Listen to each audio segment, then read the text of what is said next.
నాని ఎవరికి ఇంకో ఇస్తారు? చోటకి ఎక్కడికి పోమనమంటారు.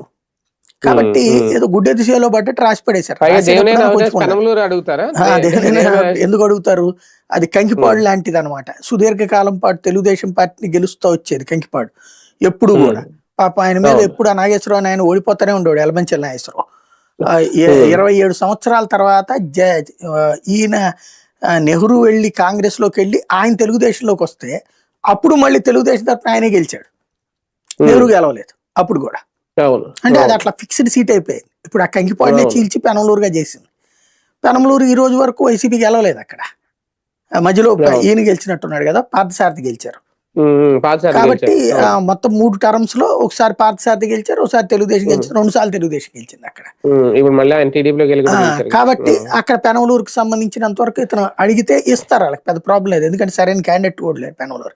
కానీ అప్పుడు విజయవాడ ఈస్ట్ ఏం చేస్తాడు, ఇతను విజయవాడ ఈస్ట్ మీద సీరియస్ గా కాన్సన్ట్రేట్ చేసుకున్నటువంటి వ్యక్తి. అయితే గద్దె కాబట్టి టైమ్స్ ఉంటాయి, ఒక్కొక్కసారి అది చూడాలి ఏంటి అనేది. కోటి సంతకాల సేకరణ విషయంలో కూటమి ప్రభుత్వం భయపడుతుందా? అందుకే డైవర్షన్ పాలిటిక్స్.